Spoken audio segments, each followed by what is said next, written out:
shared in this little. Hopefully you'll be able to utilize the information shared um, with this little video Chapter One Bookstore has created, not just for faculty but also for your students. So what I'm going to do is I'm going to share the video that was created by Chapter One Bookstore, and then I'm going to share the link with you, and we encourage you to take this link and put it in your Moodle course so that students also can watch it and use it to help them navigate e-textbooks, logging on to them, etc. So let's take a couple of minutes and zoom in and listen to the video. What is an access code? An access code is an alphanumeric string of characters used to access the publisher's learning management system. This learning management system gives you access to the digital resources, including the ebook required for your course.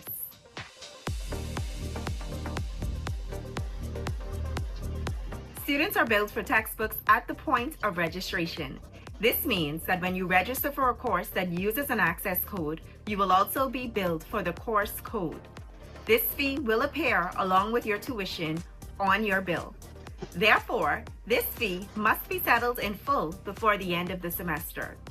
If you are a recipient of the government tertiary grant, there will be no additional cost to you. However, if you are not a recipient, you will need to ensure that this bill is also settled prior to the close of the semester.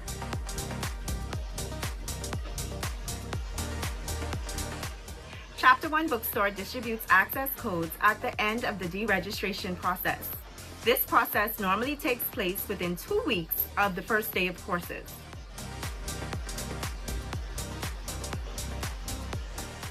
Chapter One Bookstore issues access codes directly to your UB-issued email address. Therefore, you would first need to log in to your UB-issued email address using the credentials provided by the Office of Information Technology. Secondly, you would complete any multi-factor authentication prompt. Thirdly, you can search Chapter One in your inbox and the email containing your access code should pop up.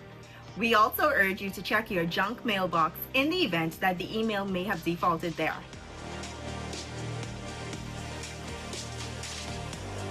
The access code should be entered into the publisher's learning management system. At the beginning of the semester, your lecturer should have provided you with a link that will give you access to this management system.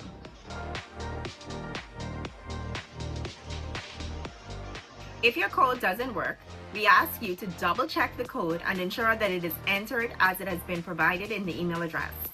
Secondly, if that doesn't work, we ask that you send us an email at chapter1@ub.edu.bs.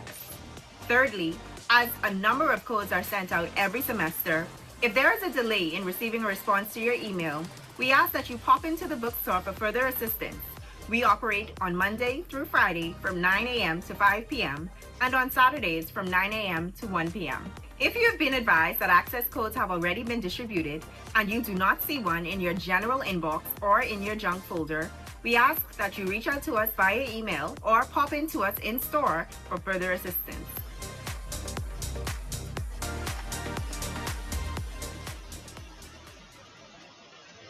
Okay, so what I am now going to do is I'm going to share that link with you all in the chat.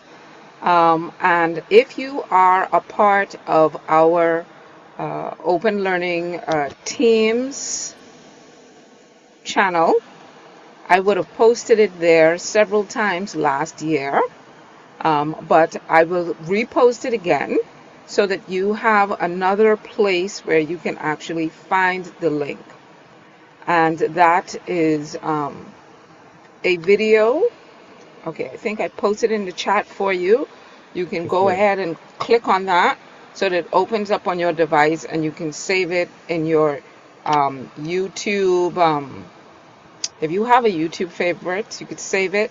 But like I said, I'm also going to put that link in our training support teams group so that you can actually access that link again. And what we want you to do is take that link and add it to your Moodle course. Make it a part of your instruction so that students actually watch that video before they attempt to get onto the e-textbook so that they can be aware of what to do and how to do it.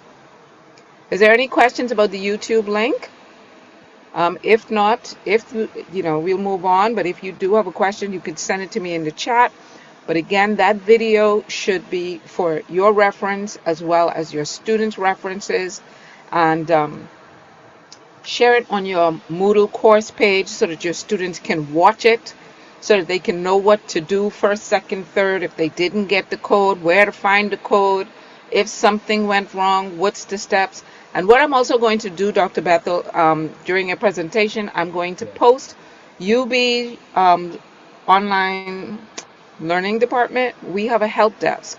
So what we want you to do is share, put also on your Moodle page, Open Learning's help desk link, if in fact they have issues with their textbook, issues with getting on, they can't necessarily reach Ms. Cash at that moment. And after watching the video and trying what the video suggests, if they still have problems, they can reach out to us via our help desk link.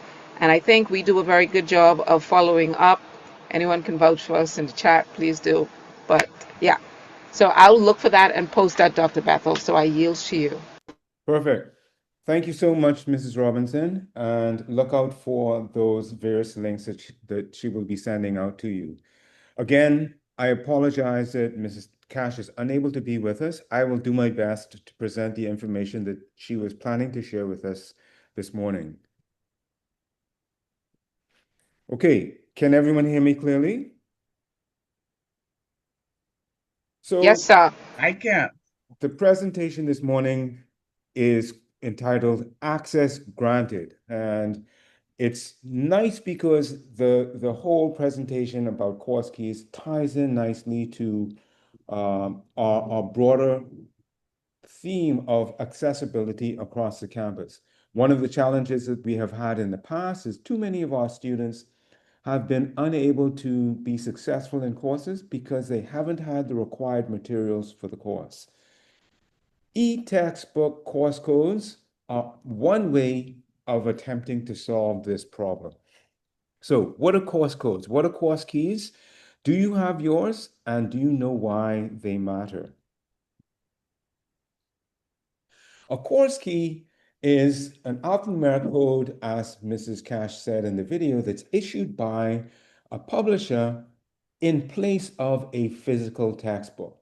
That code allows you to log into the publisher's platform, insert your code key, and get access to a virtual copy of that textbook and associated learning materials. The course key also allows the student to access the ebook, the resources, and complete publisher-created assignments on the publisher's learning platform. We are privileged also here at UB that we can integrate virtually all of these publishers' platforms directly into Moodle. This way, the student often isn't even required to enter the course code when they log into the platform from Moodle. I say sometimes. There are some systems that require the students still to enter the course code, others where the students are automatically registered. So how does it work?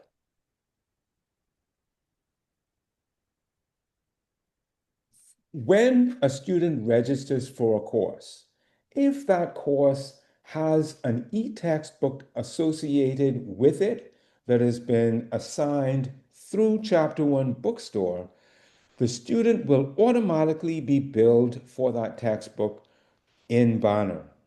What this means is that after the deregistration process, so after the first 2 weeks of the course, all students will be emailed a course code for every one of their courses that has a course code associated with it. Now, why do we do it after the deregistration period? Because what we have found in the past is that many students sign up for courses and then, no, I don't want to sign up for this course, so let me drop out of this course, so that we don't issue those codes until we are sure that the student's list of courses is finalized, and that's not finalized until after the deregistration date. So what is the student going to do up until that point? Well, no worries about that either. We have arranged with all of our publishers that students can access 2-week free copies of the e-textbooks, and each of your lecturers, depending on the publisher, each of the lecturers, depending on the publisher, can explain how students can access the free versions of the textbook prior to that deregistration date. So what this allows students to do, it means that students can access their textbook and course materials from day one. They can log into the free version if it's before the deregistration date, and after the deregistration date, they can access the textbook through their course code. The second thing, though, and this is one of the things that we are getting the best feedback from our faculty, is it allows the students to participate in interactive learning experiences that are built into these publishers' platforms and to receive immediate feedback on practice exercises, quizzes, assignments, and tests. One of the really nice things, though, is many of these tasks and assignments on the publisher's platforms are auto-graded, and there's performance tracking, so you as a faculty member can see whether your students first are completing assignments, and second, how they're doing in these assignments. You can also set up retake abilities so that if you want to use an assignment in the learning platform as a learning opportunity rather as an assessment opportunity, you can give them 3 and 4 opportunities to take these assignments, and you can see how the student's performance in each of these tasks is improving. Added to which, though, with these learning management system integrations, any grades received by the students in the publisher's platforms are automatically imported back into your Moodle gradebook so that they can be easily integrated with any Moodle assignments that you're giving the students in your Moodle class as well. We found significant evidence to show that using course codes and using the publisher's resources contribute to student success and course engagement for several reasons. First, because of the interactive exercises that are provided. Second, because it provides a real-time way of tracking engagement in the platform. And third, because as we all know, what gets measured gets done. So if the students know that you can track their participation in the platform, they know that they need to go in there and show that they're completing the work. As we said earlier, these platforms are directly integrated into our learning management system, Moodle, not just for the content itself, but also for grade pass back into your Moodle gradebook.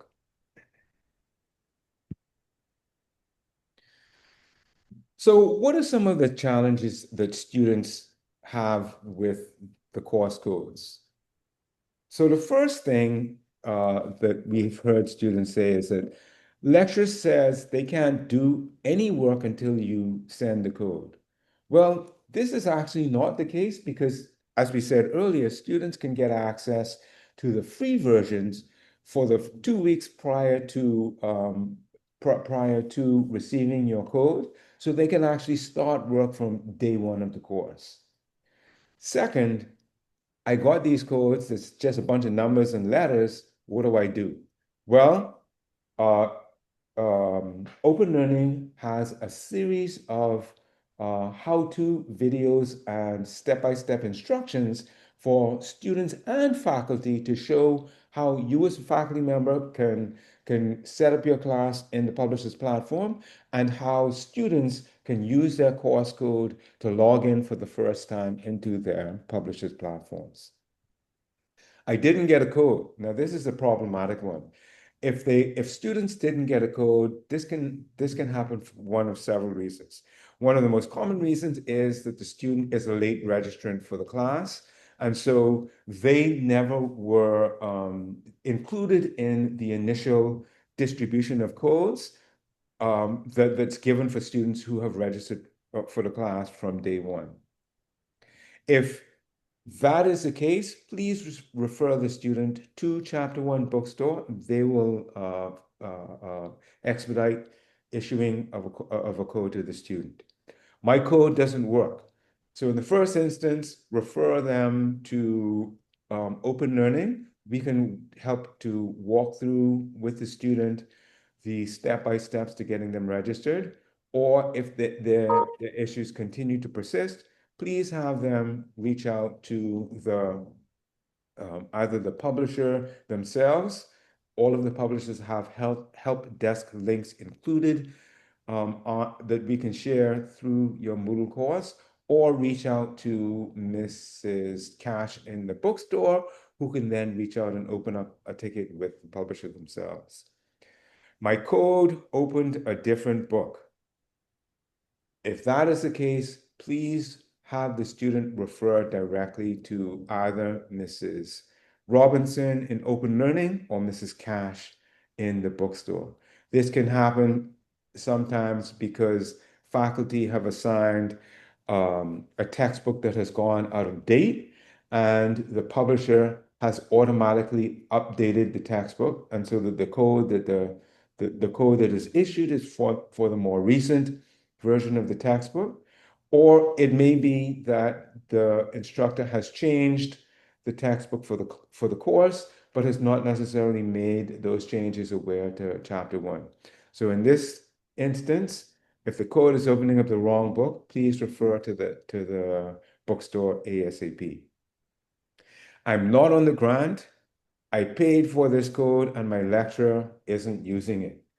So this is the one that is the biggest, this is the one that we have the biggest issue with, because if you are going to assign a code for the course, and this applies both to grant students and non-grant students, because even for the grant students, we are still paying for that code, okay? If you're going to have an e-textbook assigned to your course, please, please, please work with Mrs. Cox Robinson, work with the bookstore to see how you can integrate these resources and get the most use out of these e-textbooks in your courses. We're happy to sit down with you. If the challenge is that you're not sure how to access the e-textbook, you're not sure how to integrate the e-textbook, you're not sure how to use the textbook resources, in today's and tomorrow's sessions, we are going to have some of these publishers come in to show you how to do that. Mrs. Robinson has a series of how-to videos showing you how to do it. Please sit down with us, reach out to the publishers themselves, let them show you how to do it. If you're not intending to use an e-textbook in your course, please do not have students purchase the course code for the book. Find some other way of sharing your textbook resources with the course, for the course with the students. So how can you as faculty help? So the first thing is, in your course on Moodle, share the registration information with your students in your course introduction section. Email this information out to them, explaining how they can access that code and how they can use that code to log on to your course in the learning management system. When you are sitting down with Mrs. Robinson going through how to integrate the textbook into your course, let her also show you some of the common problems students experience when logging into the course and attempting to activate their codes, so that you can provide at least some rudimentary help to your students to help them to get started with the course. Sometimes it may be that when they are trying to put the course code in, they're doing something like including an extra space at the end of the course. So, sorry, at the end of the course code, So instead of the course code ending with the letter X, it ends with the letter X and then a space. That alone will invalidate the code in the learning platform. And that's something simple that a faculty member can easily go over with the student. And then adopt and communicate course materials early. We encourage you even now to start to integrate these textbooks into your course so that the students can see the course code link in your Moodle site from day one. Click on the link and get registered in the course. So, faculty concerns. So I'm really not sure what she means by this one. So maybe the first question is, uh, uh, uh, faculty may ask a student who gave you, go ahead, Mrs. Robinson.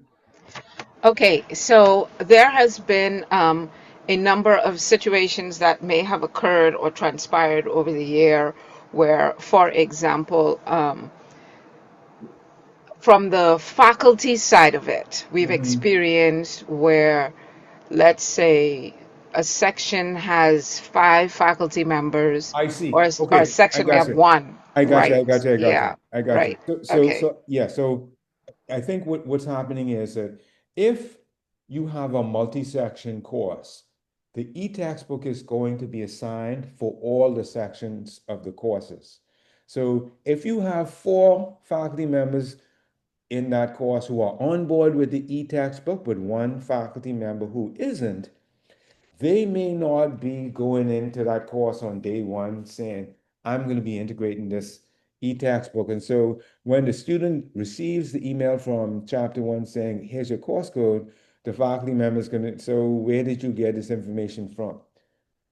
I say that to say, if a course, if an e-textbook is going to be assigned to a course, and it is a multi-section course with different faculty members teaching the different sections, please be sure that every single faculty member in that multi-section course is on board and is integrating that e-textbook into their course so that all students across all sections are receiving the same information and receiving the same access to that e-textbook.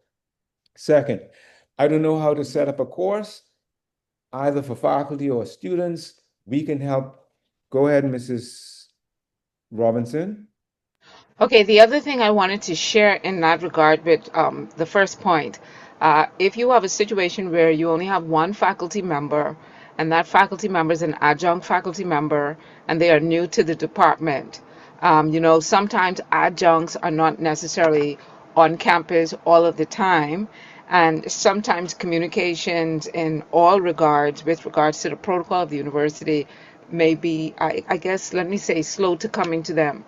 So what that means is they would know that on the course outline there might be a book, but the Yeah. e-textbook might be different. No, So it no. may Okay. just be a matter of informing new faculty members, No, no. whether Yeah. adjunct. Yeah. No, Yeah. no. And this is what this is what I'm getting at. If it is a multi-section course, and I guess really we should be saying this to chairpersons and heads of department, where you have a multi-section course using an e-textbook, be proactive in ensuring that every single instructor in all of those sections has the same information about using the textbook. Don't just put it onto the course outline. Make sure that a separate email is sent out or a separate communication is given, or have a meeting with all of the faculty in the sections to ensure that everyone is on the same page. Why am I saying this? One, to answer this very same question, but two, to avoid a situation where in one section where a student doesn't necessarily use the textbook, sorry, the faculty doesn't necessarily use the textbook, we are paying for that textbook, or part-time students are paying for that textbook, and they're not getting the opportunity to use it. So please, if it's a multi-section course, if an e-textbook has been ordered for the course, we need to, if we're going to be ordering these e-textbooks, we need to be using them. And that really applies for physical textbooks as well. If it's a required textbook that you're asking the students to purchase, you need to use the textbook in the course or make it a supplementary text and make it optional. I don't know how to set up a course. You can get assistance from this here in the open learning department. But as I said, please, as faculty members, reach out to Mrs. Robinson in advance so that we can help you set up the course from day one. Also, all of the publishers have help desks and are keen to reach out and assist faculty members in setting up their courses. So set up meetings with one of your publisher representatives or Mrs. Robinson. We will help you get started and get your students on board with this. I already used Moodle. All of our publishers' platforms are integrated in Moodle, and we can assist you with getting your course delivered through the learning management platform. One of the beautiful things about this is that we can, as I said earlier, it allows all of the content to be embedded directly into the learning management system, and your grades are automatically imported back into Moodle, so you can easily extract your grade material at the end of the semester. How do I set up my course? Well, we're not going to demo that right now. As I said, we have some publishers who are going to be coming in over the next 2 days, today and tomorrow, who will go through each of the steps required for you to set up the course in their different systems. Wiley, Cengage, I can't remember the others who are coming in, but I think Wiley is today. So if anyone is using a Wiley textbook, they can make sure to be there for Vanessa's presentation. So, role of chapter one. Overall, chapter one is here to bridge the gap between the academic side of the university and the university's business need. Chapter one will help with code adoption.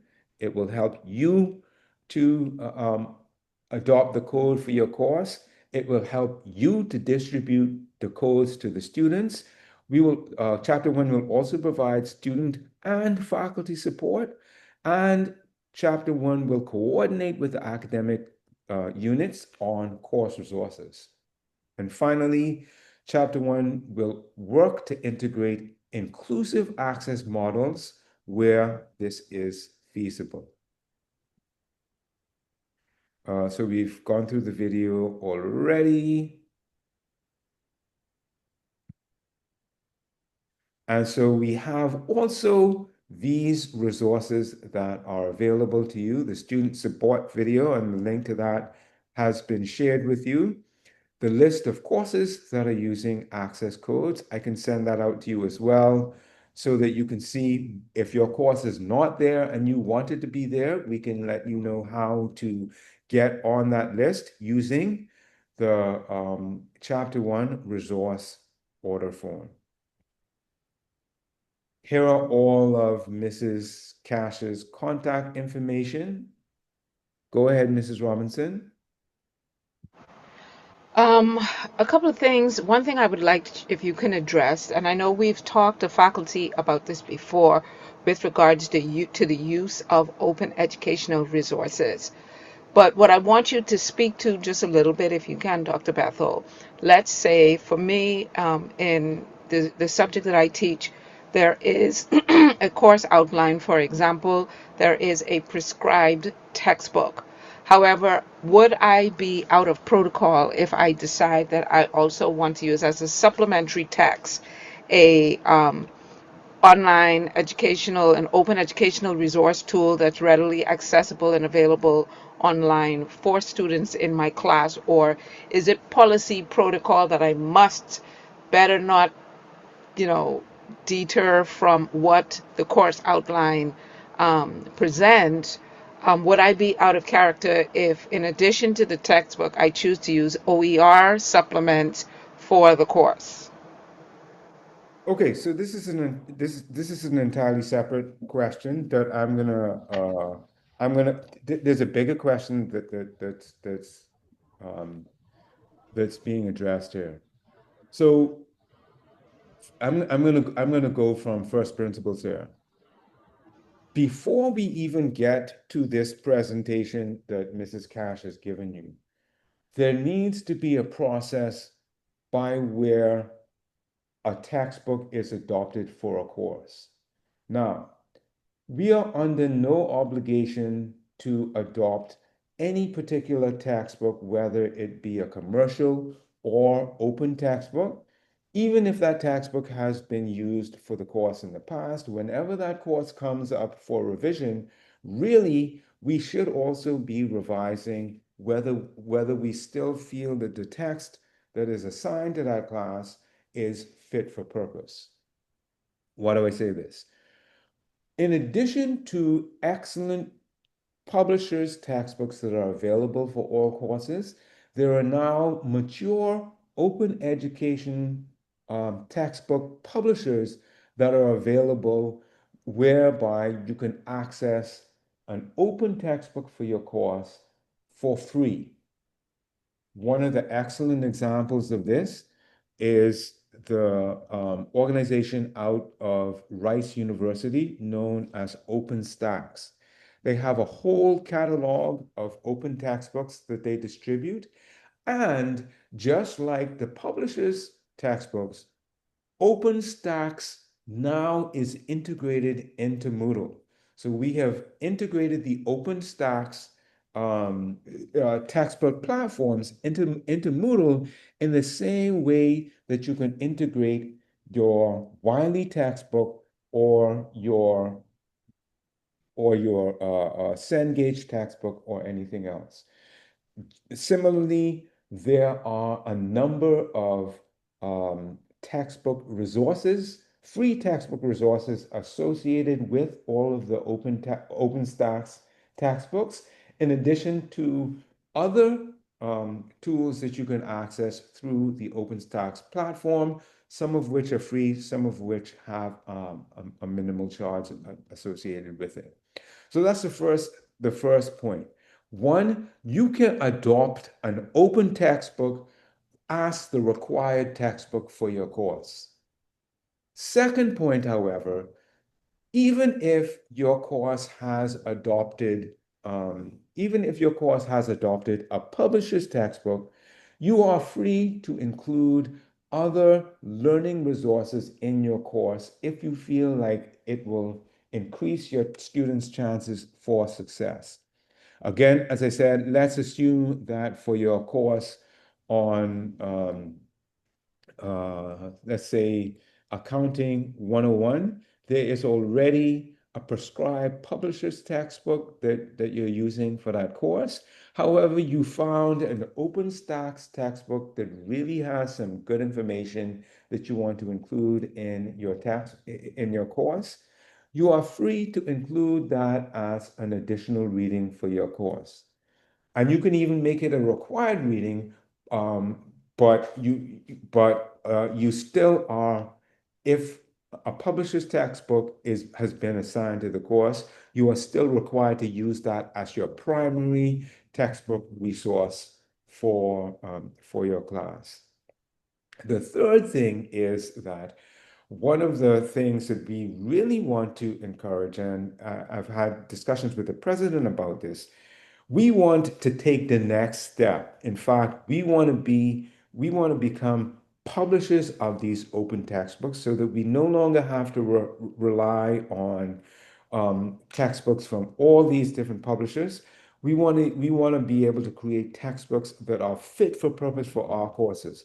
One of the things that we found is that faculty members are using these bits from the required textbook, this other bit from a different supplementary textbook, this other bit from an open textbook, to combine all of these sources of information into their course. What does that tell me? That tells me that the content that they want for their course is not being met by any single resource. We therefore should be able to create a textbook resource for that course. And this is one of the things that I've been in this discussion with the president about doing, and he's all on board for it. In fact, he did this at one of the universities that he was at previously, and it led to not just the institution publishing open textbooks, but also developing it as a business opportunity. You'll hear more about that, I'm sure, in the future. So I hope that answers the question. Yes, it does. If I may, or if you can also, before we wrap up, speak to what is the university's protocol as it relates to, let's say you don't really think that the current book on the course outline is maybe the best resource. Okay, maybe you want to Yeah, officially have this course with another book. What is the protocol for adoption of either official adoption of either an e-textbook or an open educational resource book to yeah, support the yeah, course? yes. Can you go through the protocol? Yeah, so that was the first thing that was the first thing that I said earlier when I was talking about open textbook. We can only adopt a required textbook for a course whenever that course outline comes up for revision. Now, really, course outlines are supposed to be, or courses are supposed to be revised. What is it, every 3 years? Someone from the academic department, please, is it 3 or 5 years? I think it's 3 years, right? I think it's every 5 years. It's Oh, five no, years. that's the program. The It's program. 3 years. It's Three three, year, okay. but the program is 5 years, but I think it's 3 years for the course outline, right? Not only that, Yes. however, even though the course outline must be revised every 3 years, there is nothing preventing a department from, after the first year, going in and revising that course outline again. If they are finding that the course outline is not fit for purpose, that 3 years is the longest time that you can wait before revising. You could revise that after 1 year. So if, as an instructor, particularly if you're the only instructor on that course, and you're seeing, wow, this resource is really not meeting my needs as an instructor in this course, go to your course HOD, go to your subject HOD, go to your department chair and say, listen, I don't feel like this textbook, we've been using it for 12 years now, it's not really fit for purpose. Please, can we revise this course outline? And I will go through a textbook evaluation and recommend a new textbook for the course. I say that to say that a new textbook can only be adopted for a course through that course outline revision process. Now, I'm saying this not from the academic department, but that is my understanding. And I know that there's some chairs and HODs in the chat. Please correct me if I'm wrong. You can only adopt a required textbook for a course when that course outline is revised. Am I correct in saying that?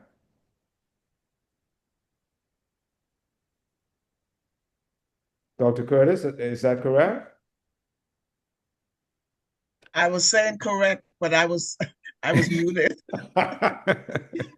So yeah, I say that to say if you are keen to revise the textbook, you do have to go through the whole process of revising that course outline.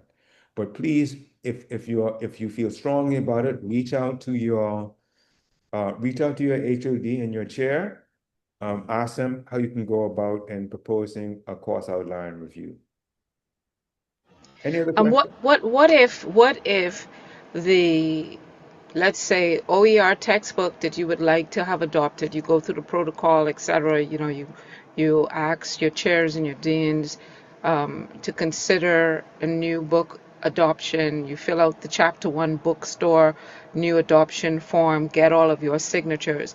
But what if there's an associated cost for this, either a different book or OER textbook? Would the university still go through the steps or action the steps as they would any product in Chapter 1 bookstore, and incorporate that into the student's billing, just like they would a Wiley textbook or a Pearson textbook, if the OER textbook has a cost? that I want to use for my class? Would they still um, So incorporate the fee like they would Wiley or okay, Pearson? so by definition, an OER textbook is free. So That is true.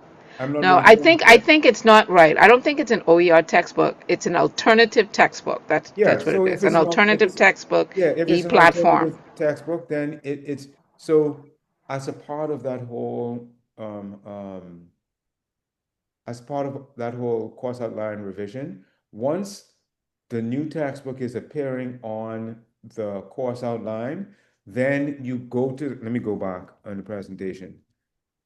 Sorry. You go to the resource order form and you would fill out the resource order form saying, this is the new textbook for the course. We estimate that this number of persons are available for the course, blah, blah, blah, blah, blah. And then they can order it, and then the student would be automatically billed for the course through chapter one. If there is any financial charge for that resource, and that's a required resource for the course, by policy, that should be sold through chapter one. I have heard rumors that now I don't believe the rumors, but I have heard rumors that some departments are selling textbooks on the academic black market internally, but I don't believe that that happens here at UB. Really, really. So if the course is being adopted as a required text, it should be sold through the chapter one, and you would have to go through and fill out the resource order form for that. Now, if it is an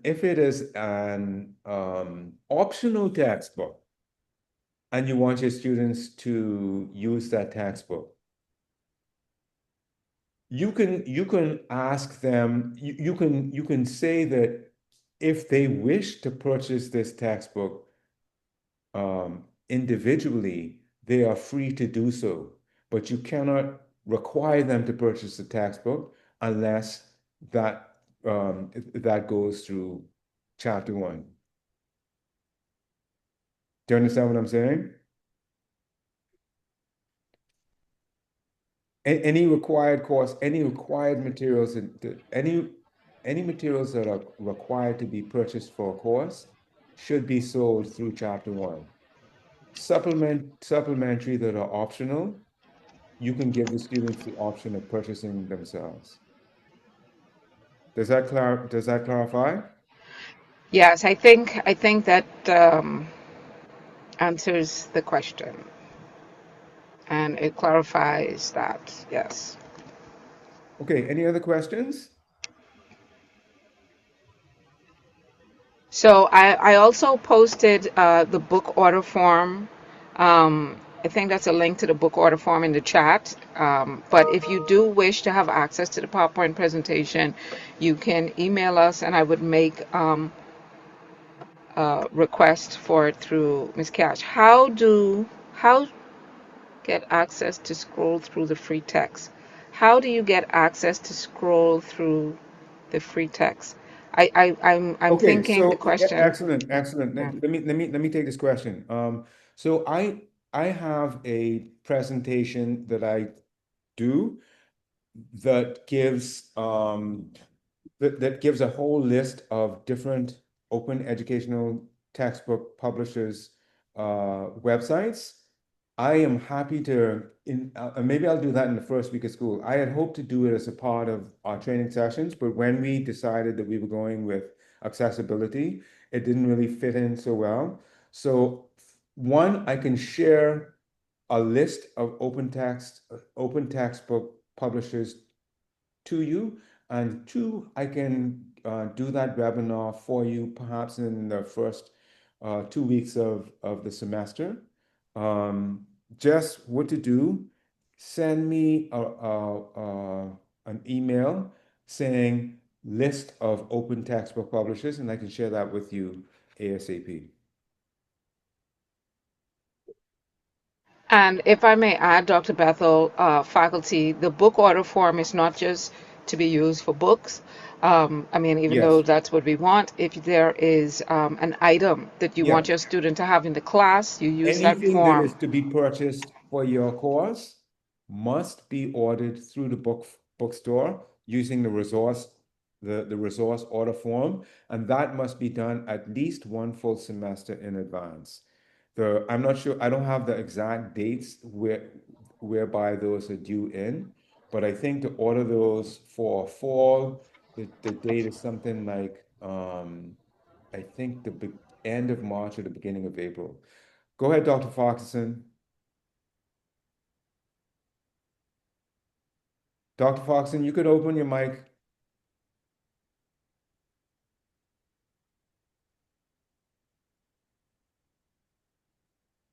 Dr. Foxson, I think you must be muted because I can't hear you.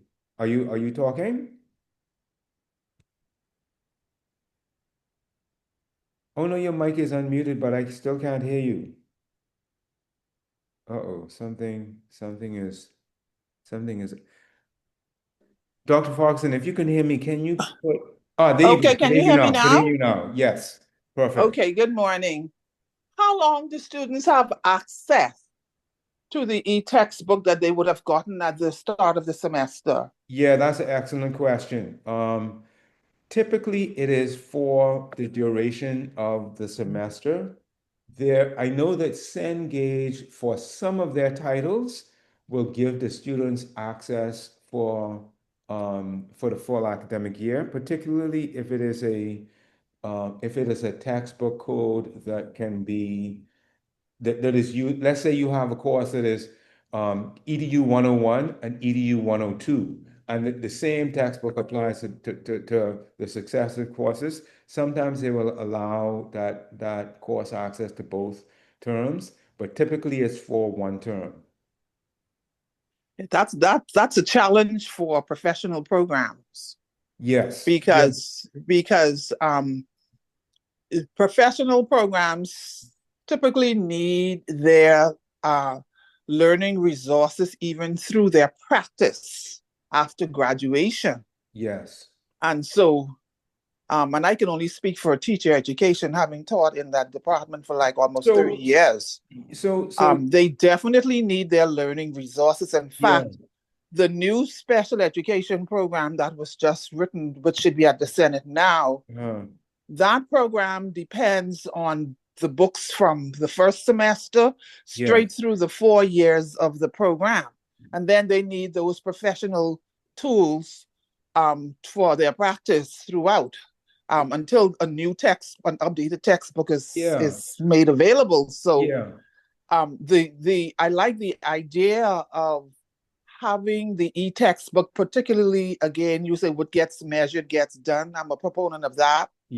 Also, all of the interactive and engaging activities that are planned through the textbooks are fantastic. But is there a way, particularly for persons who are on the grant as well, to have an option of getting a lifetime access to their textbooks? Is that an option for students? Yeah. So listen, Dr. Foxson, please send an email to me about that, because right now the model that we are using with these publishers is really a rental model. What I can do is I can propose to them exactly what you're saying. For certain programs, we need to explore a pricing model that will allow students to purchase perpetual access to these resources. And so I suspect the cost may be a little higher, but I'm sure that if they know that we can have a cohort of 20 students, whatever it is, they can give us a discounted model for that. The other thing I'm thinking, would it work, say, for example, they could get a perpetual license for the textbook, but maybe can only access the additional resources for the length of the course. Maybe that's something we could negotiate. Yes, that's something to explore as well. Okay. That would be great. Yes. Please send me an email. I will Yes. I will bring it up with the different publisher representatives to see whether we can work out a negotiation. Great. That's an Great. Thank excellent you. question. Because it has been raised in other courses before, particularly in nursing. Yes. Similar to what you have just said for the special ed. So yeah, this is something I think now the time has come to talk with them about it. And I'm going to take a note on that as well.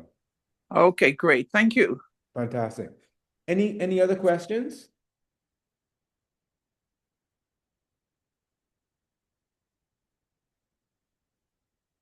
Okay, I don't think I see any in the chat, so I think we're good. Okay, well, thank you so much for your attention. So I can be thanking myself because really I was supposed to be thanking Mrs. Cash for her presentation. Would you like me to thank you, Dr. Bethel? I can No, do but I gotta that. thank you though. I gotta thank you because you also presented the thing. What we should say is we really want to thank Mrs. Cash and the Chapter One bookstore for all of the support they are given in launching this e-textbook. Let me take this other note, OER presentation. For providing us with the support for our textbooks and our course resources. We also want to thank her for preparing this presentation for us so that we were able to deliver it, even though she wasn't able to be here in person. And I also want to thank you for coming out and attending this session. I am going to stop recording now so that we can download the this session's recording. And I'm not going to stop the meeting because the next session with Vanessa from Wiley is scheduled to start at 10:10, but I will start a separate recording for that. So thank you again. Looking forward to those of you who are going to be sticking around for the Wiley presentation. Looking forward to seeing you at 10:10. But for now, have a wonderful day, and I will see you at 10:10. I'm going to stop sharing my screen and put everything on mute. We will pick up again 5 minutes before, so at 10:05, you'll hear from me again.